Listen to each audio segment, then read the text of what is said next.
Wonderful. Yes, I want to say like a huge thank you to RLQ because this has been awesome so far, right?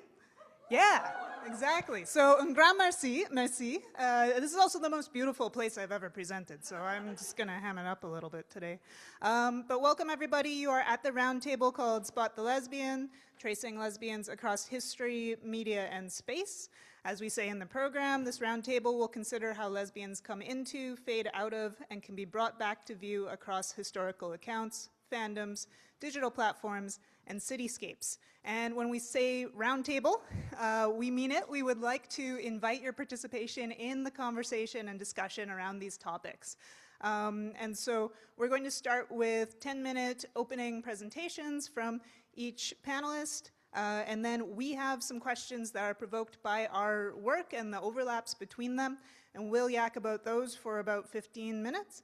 And then we invite you to get involved in the discussion en anglais, en français, tout le monde, and discuss these topics with us, okay? So without further ado, we'll bring up the first presenter. We've got Dunja Nešović, who is a PhD candidate in communication studies at Concordia University in Montreal, Gay, and a lab coordinator and research assistant at the Digital Intimacy, Gender, and Sexuality Lab. Her doctoral research investigates the mediation of lesbian desire in a convergent digital media environment.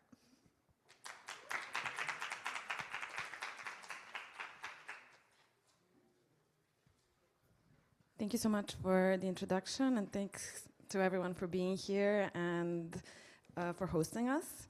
So, which button? Like the little arrow here? This one? This one?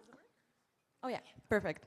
Okay, so I'll just jump straight into the case I'm talking about. In July 2023, Real Housewives of Beverly Hills fans witnessed a surge of fan and celebrity gossip content on Instagram and TikTok that suggested that one of its program stars, Kyle Richards, who has up until that point been publicly heterosexual and in a 27-year-long marriage with Mauricio Mansky, is in a lesbian relationship with the country singer Morgan Wade. These allegations emerged from the fan base on social media, which a couple of months later became a storyline on the season 13 of the show itself, which created this hybrid transmedia narrative that was equally crafted by fans and content creators as well as stars and producers of the shows. And the erotic possibilities of Richards and Wade's relationship were simultaneously teased and denied by the pair over an extended period of time. And while we got some sort of resolution to it, which I will speak about later, it still kind of remains open-ended. And today I will be focusing on two concepts that emerged from my investigation of this case. Those are working terms, so forensic closet and quiet coming out, that describe the processes through which lesbian visibility is constructed, negotiated, and managed by both fans and Richards herself. A little bit about the show for those of you who are not familiar. So Real Housewives of Beverly Hills is an installment of the Real Housewives franchise, which is set in LA.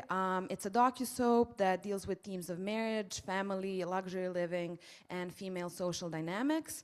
It's overtly heteronormative, with an exception of a couple of out bisexual cast members and the plot of season 10, in which the openly bisexual former cast member Brandi Glanville claimed that she had slept with the cast member at the time, Denise Richards, which caused a major controversy that ended with Denise ultimately abandoning the show.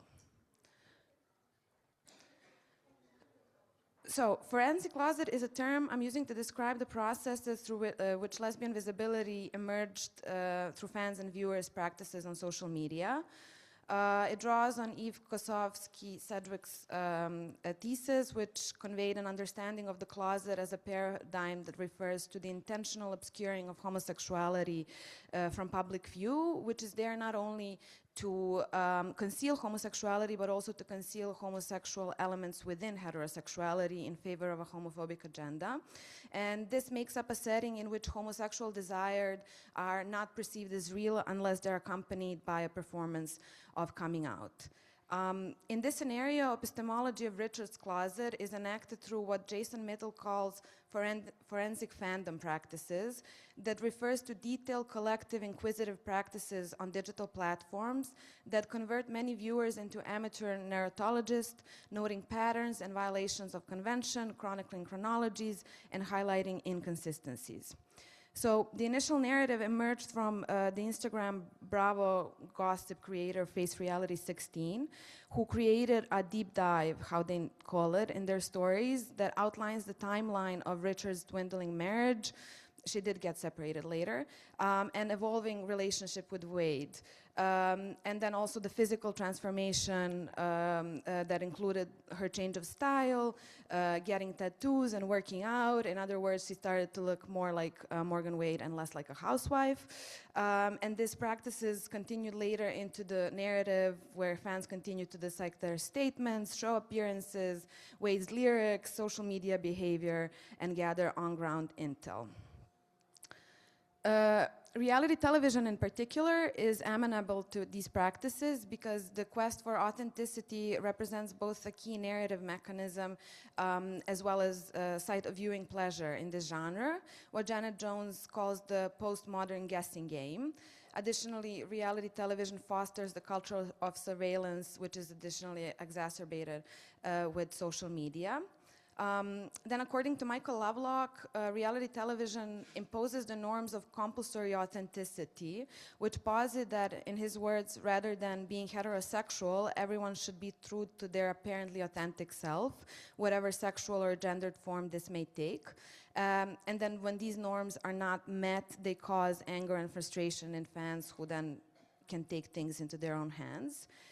And then finally, I would argue that Real Housewives of Beverly Hills qualifies for being structurally lesbian media, which Mel Stanfield defines as texts that have a stronger potential to be read and reproduced queerly, and are marked by, in their words, homosocial intensity, transient heterosexuality, and homosocial-homosexual slippage, which is all present in Real Housewives of Beverly Hills. And Kyle Richards has already had a history of having very intense female friendships on the shows with other members, such as Lisa Vanderpump and Teddy Mellencamp, that were already being shipped in fandom spaces or questioned by the other cast members.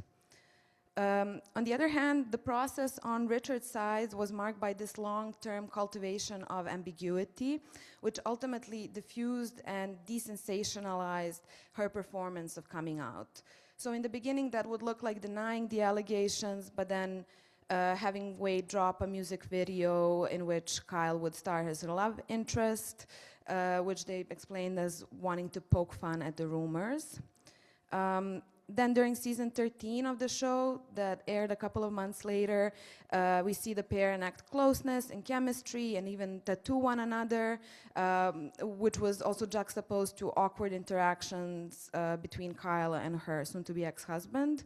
In one of the episodes, Kyle also asked the ladies if they would ever be with a woman, answers yes to her own question, then jokingly scissors with another housewife, which you can see. But then during the reunion, when she is directly confronted about her relationship, she denies that they're together. However, she says that she's evolving, changing, and doesn't know what the future holds. And as you can probably imagine, all of these moves successfully instigated interpretative and narrative forensic practices by fans on social media, whose interest was building up to the season 13 reunion, but has since wound down as fans would start to overstate that they are bored with this storyline, even if they would still continue to talk about it. So season 14 didn't feature Morgan at all. Kyle's storyline was focused on her marriage separation aftermath. However, in that season, she noted that the crazy speculation has made her think twice about her sexuality and that she already had a talk with her daughters about it. And then during season 15 in December 2025, so 2.5 years after the first speculation, we get a coming out from Kyle Richards, who says that she could go either Brad or Angelina. And on another occasion, she also admits to the relationship with Morgan Wade, but says that due to all of the scrutiny, it ended. However, at the same time, the storyline on season 15 of her separation, she's not still legally divorced, paints her as this grieving, lonely, not yet divorcee, which then motor a new wave of fan speculation that she might get back together with her ex-husband, which were also kind of supported by tabloid material suggesting a rekindling of intimacy between the two. And then she also minimized her statements, again, by noting that she doesn't like labels, that she was giving people what they wanted. However, at the same time, she did post the news of buying a house in Nashville on Bravo.com where Morgan Wade lives, and which was also then interpreted by fans as them still being together, actually. So in that sense, what I name as quiet coming out is a discursive strategy that desensationalizes the performance of coming out, making it uninteresting and as such less vulnerable to harm and exploitation, especially in a reality television setting that thrives on heteronormativity and salacious narratives. Happens over an extended period of time, so all of these instances of conjecture I mentioned in retrospect also represent quiet coming out, but to be understood as such, we do need, and not as queer baiting, we do need, they require a statement that would qualify as coming out in a more traditional sense. However, when we did get that statement, it still kind of remained ambiguous and cushioned with post-gay attitudes and hetero baiting. And lastly, this strategy is profitable as it generates interest and attention over time and attracts queer while not alienating heterosexual audiences. Thank you so much for your attention. All right, now we have Constance and Michelle. Constance Crompton is a Canada Research Chair in Digital Humanities and Associate Professor in the Department of Communication at the University of Ottawa, a member of the Royal Society of Canada's College of New Scholars, Artists and Scientists. They direct the University of Ottawa's Humanities Data Lab.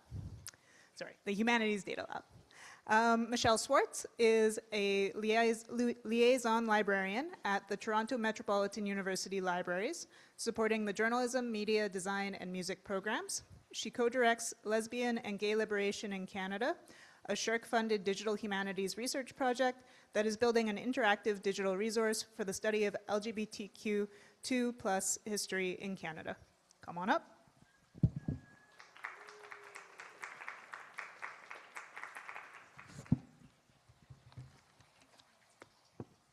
Merci. Et on veut commencer avec un grand remerciement pour cette conférence vraiment comme bilingue pour Inès et Tara et tout le monde du réseau Lesbian de Québec pour comme inviter et accueillir des anglophones chaleureusement.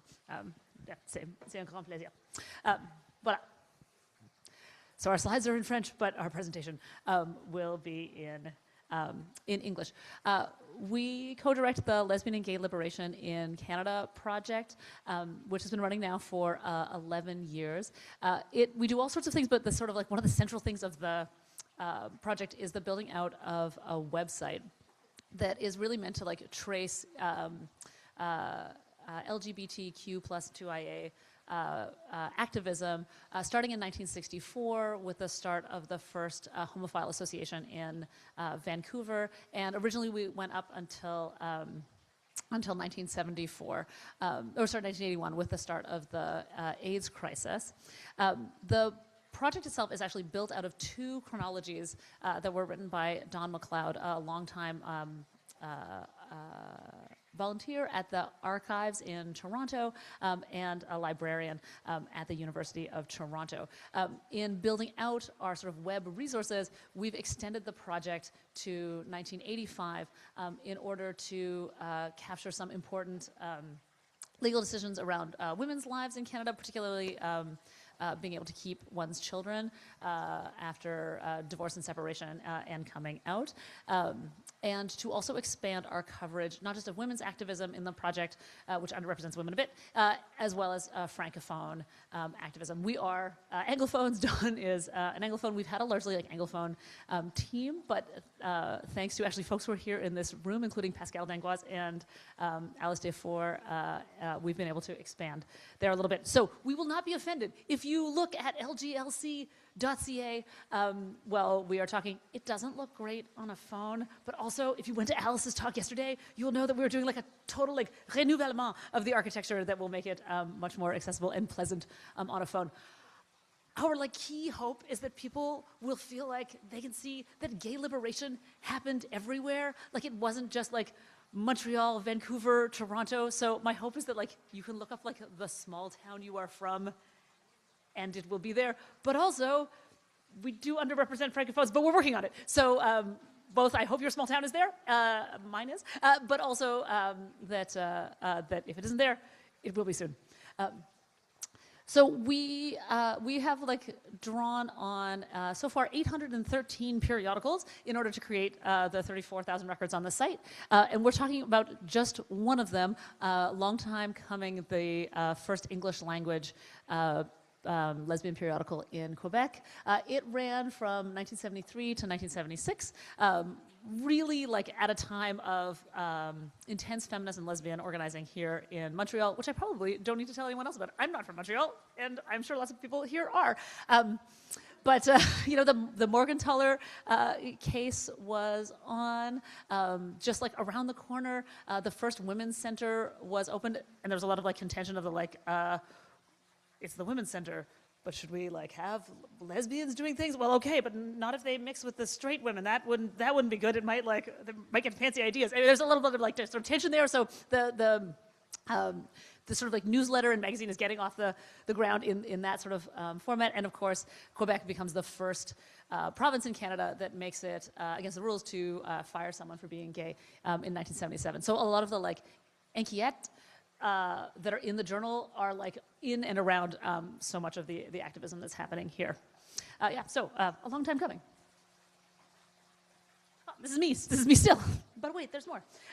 So the theme that Stefanie had put together for the panel was really to like think about like what are the strategies that lesbians historically are using to like work out kind of visibility for one another, like in public, but then also like where do they sort of need to keep things private. We found in the journal all sorts of challenges around being publicly visible. This first quote is from, at the very top is from the very first issue. You know, a young woman who we later in reading on like discovered like a few issues later is like 19 years old and is like doing so much to get this journal out, like Marg, whoever she is, I hope she's still with us, like, is amazing. But really talking about, like, feeling the pressure, thank you, to come out.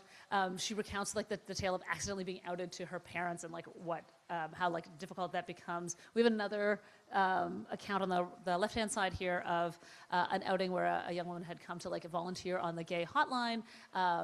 The gay hotline like calls back and like outs her to her sister, and then she has the quite disturbing experience here of going in to complain and say like, well, what am I supposed to do now? Only to have one of the men who's working at the hotline say that, well, she should, in order to keep her sister from blackmailing her, which is what was happening, she should either sleep with a man or like move. So like it's like a difficult environment. Another account of a married woman saying like, well, I'm just stuck in this marriage and I will just live out like any other loveless marriage my time here. So challenging environment for visibility. And I just want to note that all the pictures of Long Time Coming come from the Archives with a Q, Canada's LGBTQ2+ archives in Toronto, which has a run of Long Time Coming and is the largest collection of queer periodicals in the world. So I'm very grateful to them to be able to read all of Long Time Coming in their reading room. So, you know, following up on what Connie was saying about the sort of play between wanting to come out, and also all the kind of issues that were presented by that. The people that were involved with Long Time Coming were also very preoccupied with getting attention from the news. Like, they really wanted the news media to interact and publicize lesbianism, I guess. They tried to place ads in some of the newspapers and were rejected. This is a story at the top about how the Montreal Star doesn't recognize lesbians. So there was this story that was done in the Montreal Star on the Women's Center, and they presented them with a little schedule that mentioned all the lesbian events, which were then conveniently not mentioned in the newspaper. But they held a lesbian conference in 1974 here in Montreal, and they held a press conference, and they were like, will anyone come? And the CBC came and interviewed them.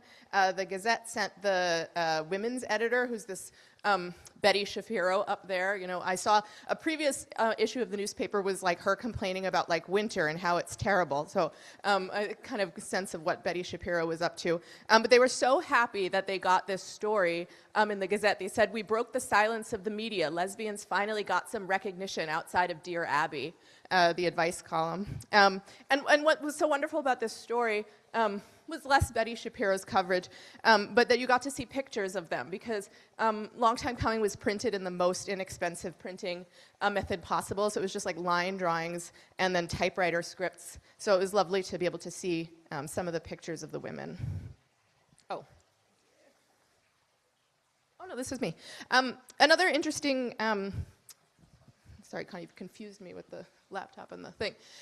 So when you could subscribe to Long Time Coming, you had this option of choosing brown paper wrappers, so that when it was delivered to your house, people wouldn't know exactly what was being delivered. And there was something very resonant about brown paper wrappers with that kind of time period. I remember I was doing a show at the Archives in Toronto on International Women's Day. And I remember there being photos of women wearing brown paper bags on their head. They were lesbian mothers who were afraid if they went to these protests and were seen, they would be identified. This is a photo of a man. He's a gay teacher, and so he's wearing the brown paper bag. And so there was something very resonant about that kind of image of the brown paper wrappers of covering Long Time Coming, people appearing at these protests in brown paper bags. Thank you. But then there are also, like, I don't know, sort of like joyful moments in the in A Long Time Coming about like visibility to and for one another. One that struck us as like very humorous was the pseudonymous writer, the Radical Reveler, who said like, oh, you know, to like drive up subscription sales, the first 50 people who subscribe will get a pin-up photo of me, very visible. And then we can see in the next issue, she is complaining about the lack of women eagerly requesting subscription, and hence a full-length photograph of herself, which is too bad. So this is like not a thing that has like has lasted in the archives. There were other like nice sort of moments of visibility built in here, including along with subscribing to the magazine, you could also order badges in here, the feminist symbol, how dare you assume I'm straight, and I'm a good fairy. It's very like a slippery slippage. The University of Ottawa Archives has the Women's Movement collection, and it includes tons of buttons. These two buttons are very likely, especially because the colors are reversed for the how dare you presume I'm straight, are almost certainly not the ones that that A Long Time Coming was selling, especially if like, even if we do the like, well, badges in French, that could be buttons in English, like, but just to sort of say like these common slogans were things that also this group were taking pride in and part of and making available to each other at dances and sort of ways to like to have a nod out to one another in the community. And that's us. Yes, real thanks to the Archives, the Social Science and Humanities Research Council of Canada, and the now over like 19 research assistants who have helped us build this project, as we would be sunk without them. That's us. All right, our next presenter is Marlyne. Marlyne is the founder of Sweet Like Honey. This Black Haitian lesbian started this initiative in 2021 to organize a variety of intentional events for lesbian/sapphic and BIPOC communities. They're also a multidisciplinary artist whose performances range from drag, burlesque, dance, stand-up, and Montreal's Kiki ballroom scene.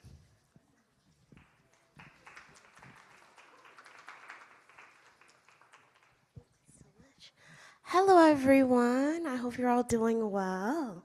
So, for my introduction, you have heard that I'm a Black, I'm lesbian, and I'm Haitian. And all of this is important for me because it helped in creating Sweet Like Honey. So, with Sweet Like Honey, as mentioned, I do variety. And when I say a variety, I really do mean a variety. It could be from picnics, lesbian sapphic strip club nights, movie nights, discussions, arts and crafts, speed dating, and the list goes on and on. And a good part of it is because we need more representation, visibility. There's also so many talented individuals here in Montreal, in this city, that also deserve to be booked and to be up on stages and to have opportunities to be amongst their peers. And also, through these events, it's a great way for people to gather, connect, network, sometimes date, hook up, friendships, roommates. I've now heard so many different people from the community tell me how different people that they might have met at some of my events and things that have happened since then. And I can also see it because a lot of them also are on social media. So a lot of what I do for Sweet Like Honey is also posted on Instagram on Sweet Like Honey MTL, which is also where everything pretty much started. But a little bit before that, so over the years, there's been progress. But I'm gonna be very honest, not enough.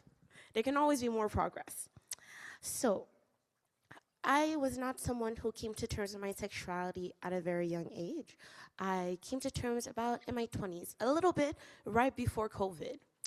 And like many people, when they come to terms with their sexuality, they might be like, where's everyone at? Where's everyone? And being Black and Haitian meant that I also grew up in the church. Even in Haiti, it is still very taboo. The words that are currently used originally are supposed to be slurs, but now are trying to be reclaimed. So just to say, there was already a lot of taboo with my sexuality. So already, like many, I go online, I'm like, do, do, do, do, do. And unfortunately, what I found at first was very white, and I did not feel like I was represented. I still felt very confused. I was like, I know I'm not the only one. I can't be the only one. I can't be the first one. Where's everyone else?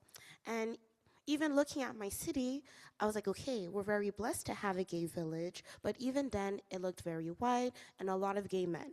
And I was like, okay, where are the rest of the lesbians? And unfortunately, at that time, no lesbian bars. Now we've gained a few more. We're very happy about that, and hopefully more in the future. But with that, I was like, there's a few events happening, but again, majority white. And if everything, and we lived in utopia, it could have been okay. But because of my culture, there's different music I like to hear. Sometimes there's different foods I want to taste. And unfortunately, just because one might be queer, that does not dissolve the fact that there might still be racism and ableism and so many different things. And unfortunately, I was like, I could attend some events and still be dealing with microaggressions. And I'm like, that is not the point of me going out and trying to be amongst my peers. And from there, I kept doing research. And that's the thing. I had to dig deep. It was not like on the front page of Google, were the Black Haitian lesbians or just Black lesbians. And even from there, you end up noticing even just a lack of other BIPOC lesbian representation too. So as I did more research, I was able to find more people in the city and in different collectives happening in the States, in the UK, even in Toronto. They had strapped events happening. And I was like, wow, I would love to just attend this type of event, but none were happening here that I felt like kind of looked like me. And so from there, I was sharing this thought with others, and they encouraged me, like, why don't you do something about it? I'm not someone that studied in event creation or anything of the sort. I really just wanted to have a space where I could be amongst peers that kind of look like me, I've dealt with similar situations, and be able to connect. But also, I had also some anger, because I was like, what do you mean there's none that currently exist that are present? And what do you mean me, this random person, a regular person, feels like I have to do something about it? As in, not just for other people, but even just for myself. And originally it was supposed to just be one event. But that one event has now turned into many events, and this June we'll be celebrating 5 years. But thank you. I say we because even though Sweet Like Honey, it is not a team, it is just me. But my community has helped immensely. As in, I couldn't do the work that I do without the support, the resources, the information, the venues, money. So many different things come into place to make these events happen, and people keep wanting them to happen because these spaces are so important. And so many people are like, what do you need to be able to continue to do the work that you do? And I'm always very grateful for it. And through it, I've met so many amazing people. As I said, Montreal has so much talent. And now, because all of these events are happening, my main mean of communication, everyone, to let them know that they're happening, is, as I said, on Instagram. From Instagram there, sometimes there's a few posts on Facebook. Now, because people are a little bit more into videos, I'm trying to get into TikTok, but it's not easy. I'm hoping that eventually we will have a website for Sweet Like Honey, so more things to come. And every once in a while, I might even try making posts on Lex, but that one I'm still figuring out too. But another thing that I've been really grateful for has been the word of mouth, to the point that right now I have not been paying on the social media platforms for advertising, so I'm very grateful that people keep spreading the word, which is just something that lesbians and sapphics have done throughout history, and that is how I feel like it shows how resilient our communities are, and always trying to make space, be present, be more visible. As in, some of the events that I do sometimes feel like it's really just us, and it can be a bit more underground, and there's safety in that, and that's important too. But I also try to have a few events where I do collaborations with maybe bigger collectives or organizations or venues here in the city, like La Sat, Village au Pied du Courant, and different things, because I'm like, we need the city to know that we are here and that we exist and that we deserve all the rights and more. But sometimes it's almost like we're often forgotten. And me, I'm like, no, we're very much here. And one thing I love about using the social media platform is that on Instagram, I get to, when I first started to try to promote just the first event, I had to use pictures and videos from lesbian archives of what people were doing elsewhere, just saying, like, we have this history of gathering, and I want to be able to continue this history. But now I get to post locals. People here, people that look like you and me, at these events, joyful, doing different things. And that also means that other people, because it's not just locals that now follow our page. I've asked around, we have people from Europe, people from across Canada, people who are like, come and visit us and do events over there. But even people where maybe they're not able to be out for different reasons, are able to see themselves on our page, and I'm very happy about that. And they share our posts, and people feel a lot more seen, because often when you're not feeling seen, you feel invisible, which can lead to isolation and depression, anxiety, and the list goes on and on. While now it's like, you're not alone. You're not alone here in the city, but also there's like this big, wide international community. And one thing I also like to do is that every time I book people for my events, I try to make sure I keep their information up. That way, this Sweet Like Honey Instagram page kind of turns into like a phone book, where as in, I don't want these people just to be booked through Sweet Like Honey. I want them to be more visible and to get more bookings, and also just helps with their livelihood all around too. So I feel like other stuff might end up being mentioned during our conversation here, but I feel like these are like the main things on how I try my best to, with the work that I do, to keep the representation going and the visibility while still also using these digital platforms. So thank you. Last but not least, well, maybe, I don't know. I'm Stefanie Duguay. Hi, everybody. I am an associate professor at Concordia University. I'm the director of the Digital Intimacy, Gender, and Sexuality Lab, aka the DIGS Lab. I'm going to be talking today about some research we've been doing. It's been collaborative, as you can see. Dunja's been involved in it, as well as 2 MA students who are now graduated, so congratulations to them.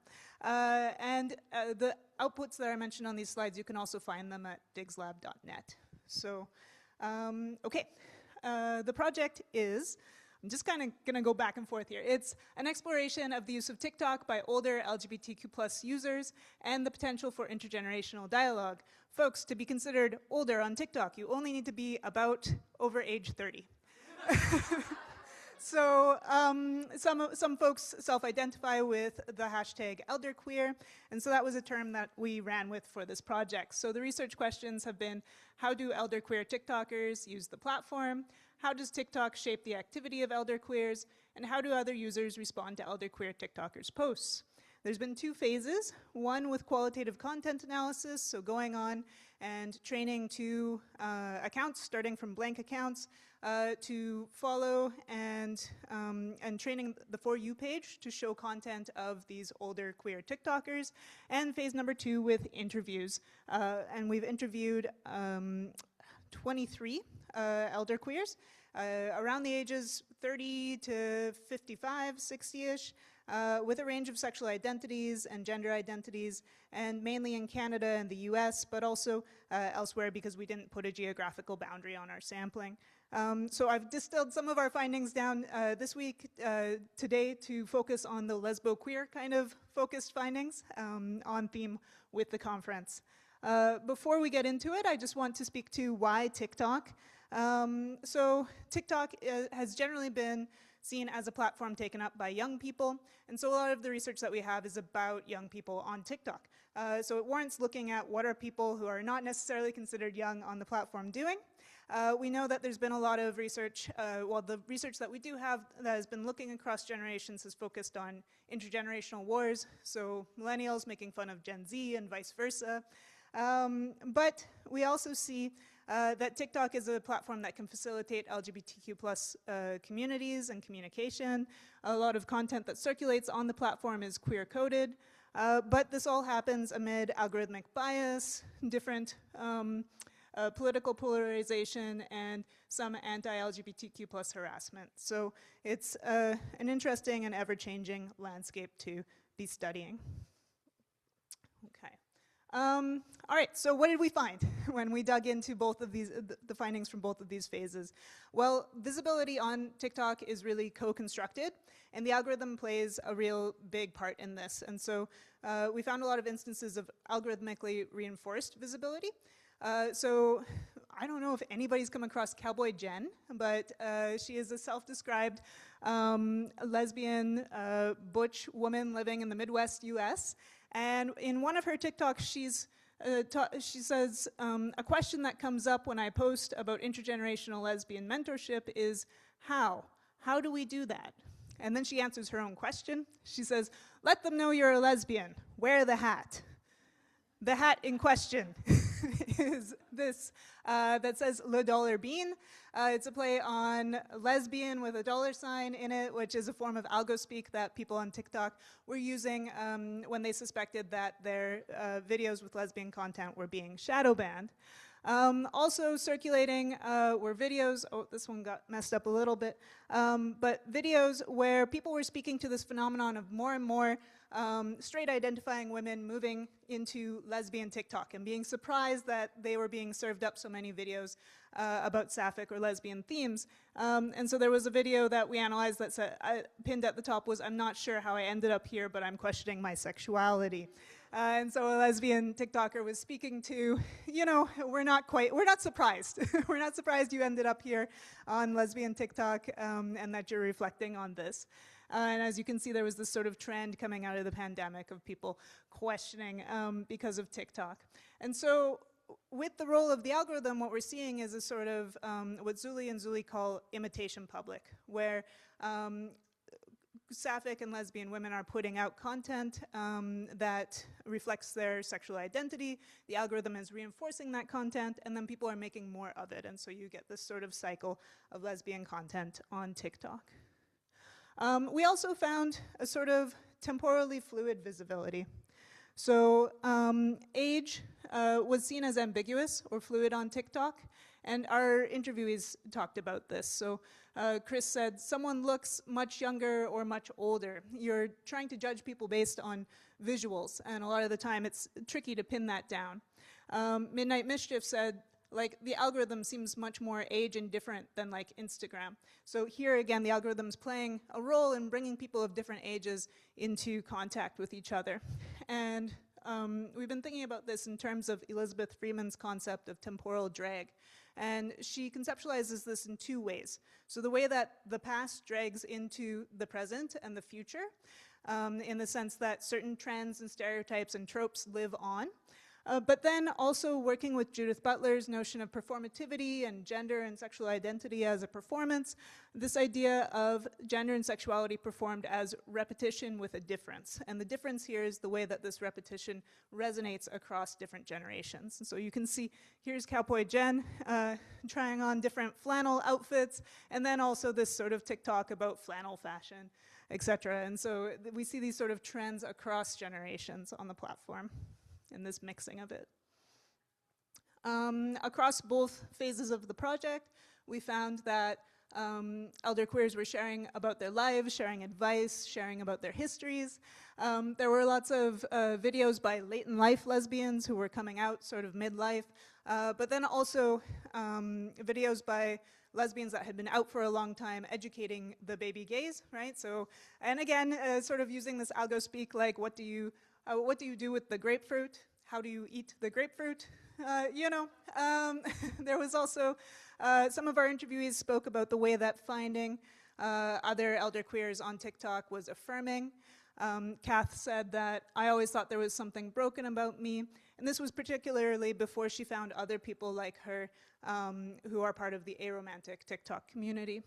A lot of the time, stitches and duets were used to give advice and for younger users to ask questions to older users, such as, how did you learn to be comfortable with yourself? And one of our interviewees spoke to this sort of cross-pollination. Janelle said, I want to amplify older queers. So she liked to share the content of people even older than her, not even older than her, she's not that old, not that old. She said, I want to see more of the people who are older than me because there's a giant wedge taken out of our history. And that we have to honor that. Like, this extremely stupid little app could be the way that we're chronicling our history. We also found that folks were reflecting on solidarity across generations. So this is different than the antagonism between the mainstream Gen Z versus millennials, and also giving a notion of futurity. So a lot of elder queer TikTokers were making calls to stand with younger queer youth, especially against anti-LGBT groups and anti-LGBT legislation, and making declarations that, we should let them know that they are loved. And then also TikToks that sort of model a queer future, where we didn't always have models of the possibility of a future. And so Lilac spoke to this. They said, when I was just discovering like who I was and what that really meant, I was like, okay, cool. So I'll be lucky if I make it to like 30 or like 40, right? Because I didn't see queer or trans people who were 30 or 40 or older. So getting to see them in any capacity, be it online or in person, is really reassuring to know that like a future and a life is possible and not like beyond my reach. So for the same reason, I think it's also important that the younger folks see that as well too. Okay, so some real importance. I think the last session also drove home that what happens online is also important, is valuable, and not just, you know, oh, they're just on TikTok, oh, this is just frivolous, but there's some real important communication, and people are trying to circulate content that matters online. But it's not an easy space to be in, okay? And so, of course, it's unsurprising that our participants did talk about algorithmic bias too. Kath said the algorithm kind of did lesbian of color or just queer of color creators like dirty, because I don't think I rarely see a lot of like queer people of color just pop up on my For You page. So in curated content, there's less visibility of queer people of color. Participants also spoke about a lot of curatorial labor, so the work of trying to see what you want to see on TikTok and see less of the content that you don't want to see. And so Emma said you can just scroll past things really quickly. And Kristen brought this into question, this sort of, they said that TikTok doesn't necessarily do a great job of cross-pollinating generations because they had to work to see people of different ages in their For You page. And so, of course, amid this, we have these forms of platform moderation and governance, people trying to curate their content, trying to put out content that works around the algorithmic curation or doesn't get caught in censorship, either presumed or real on the platform. And with TikTok's recent sale in the States, we might see even more censorship. So TBD, we'll see where that goes. Okay, so all that to say is, where do we go from here? And I thought this is for the hockey fans out there. Because we are discussing visibility, we keep having these moments where lesbians are more or less visible, even when we think they're quite visible. And so this roundtable today is about asking these questions. You know, I'd like to bring up the other roundtable participants to discuss with us about these topics, right? So what kind of lesbo-queer visibility is possible across space, time, technology, and networks? How is this visibility co-constructed with other people, with communities, with platforms, media producers, and archives? Who is visible and who experiences erasure? And how does this happen still in 2026? And what is the relationship between visibility and representation? What can either do? Where do they fall short or encounter constraints? How do we make our history visible? How do we remain visible into the future? And as organizers, researchers, activists, archivists, and media creators, what are strategies for augmenting and managing visibility? Thank you.